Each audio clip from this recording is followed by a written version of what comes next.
SCP TSP ಹಣ ದುರ್ಬಳಕೆ ಖಂಡಿಸಿ ಡಿಸೆಂಬರ್ 18ರಂದು ಬೆಳಗಾವಿಯ ಸುವರ್ಣಸೌಧ ಮುತ್ತಿಗೆ ಹೋರಾಟ ಹಮ್ಮಿಕೊಳ್ಳಲಾಗಿದೆ ಎಂದು ರಿಪಬ್ಲಿಕ್ ಪಾರ್ಟಿ ಆಫ್ ಇಂಡಿಯಾದ ರಾಷ್ಟ್ರೀಯ ಕಾರ್ಯಕಾರಿ ಸದಸ್ಯ ಎಬಿ ಹೊಸಮನಿ ತಿಳಿಸಿದ್ದಾರೆ.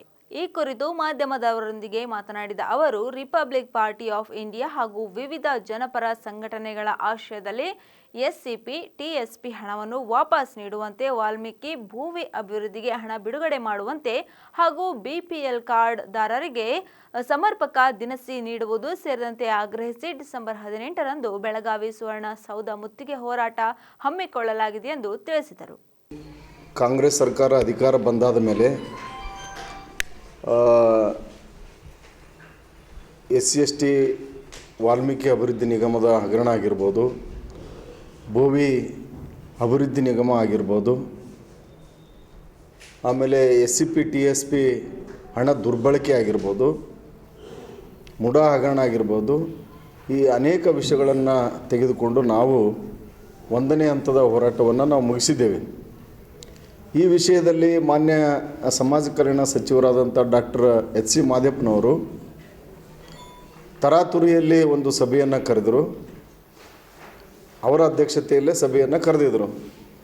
ನಾವು ಬೆಂಗಳೂರಿನಲ್ಲಿರ್ತಕ್ಕಂಥ ಪ್ರಗತಿಪರ ದಲಿತ ಸಂಘಟನೆಗಳ ಮುಖಂಡರು ಮತ್ತು ರಿಪಬ್ಲಿಕನ್ ಪಾರ್ಟಿ ವತಿಯಿಂದ ನಾವು ಅದನ್ನು ವಿರೋಧಿಸಿ ನಾವು ಒತ್ತಾಯ ಮಾಡಿದ್ದೇನಂತಂದರೆ, ಏನು ಮುಖ್ಯಮಂತ್ರಿಗಳ ಅಧ್ಯಕ್ಷತೆಯಲ್ಲಿ ಒಂದು ಉನ್ನತಾಧಿಕಾರ ಒಂದು ಸಮಿತಿ ಇರ್ತದೆ, ಆ ಸಮಿತಿ ಸಭೆಯನ್ನು ಕರೆದು ಏನು 5 ಗ್ಯಾರಂಟಿಗಳಿಗೆ ಉಪಯೋಗ ಮಾಡಿರ್ತಕ್ಕಂಥ SCP TSP ಹಣವನ್ನು ಮತ್ತೆ ಮರಳಿ ವಾಪಸ್ ಕೊಡಬೇಕು ಅಂತಕ್ಕಂಥದ್ದು ಆ ಒಂದು ಬೇಡಿಕೆ ಆಗಿತ್ತು.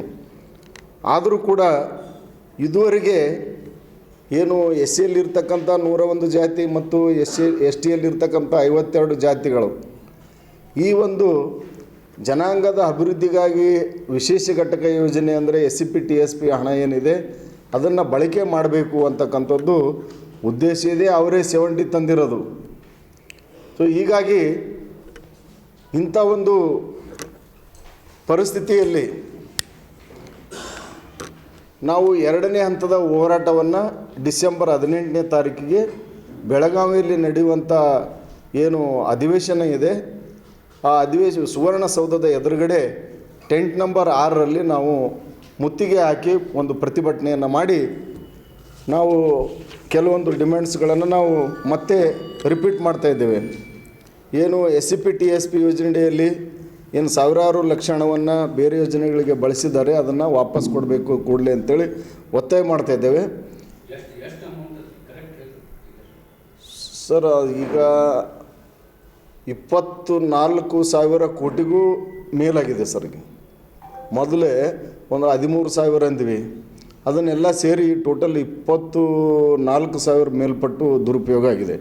ಸೊ ಅದೇ ರೀತಿಯಾಗಿ ಏನು ಬಡವರ ಹೊಟ್ಟೆಗೆ ಕನ್ನ ಹಾಕ್ತಕ್ಕಂಥ ಕೆಲಸವನ್ನು ರಾಜ್ಯ ಸರ್ಕಾರ ಮಾಡಿದೆ. ಏನಂದರೆ ತರಾತುರಿಯಲ್ಲಿ BPL ಕಾರ್ಡ್ಗಳನ್ನು, ಲಕ್ಷಾಂತರ BPL ಕಾರ್ಡ್ಗಳನ್ನು ರದ್ದು ಮಾಡಿ ಬಡವರ ಹೊಟ್ಟೆಗೆ ಕನ್ನ ಹಾಕ್ತಕ್ಕಂಥ ಕೆಲಸ ಮಾಡಿದೆ. ಮತ್ತು ಅವರೇ ರಿಪೀಟ್ ಅರ್ಜಿ ಹಾಕಬೇಕು ಅಂಥೇಳಿ ಏನು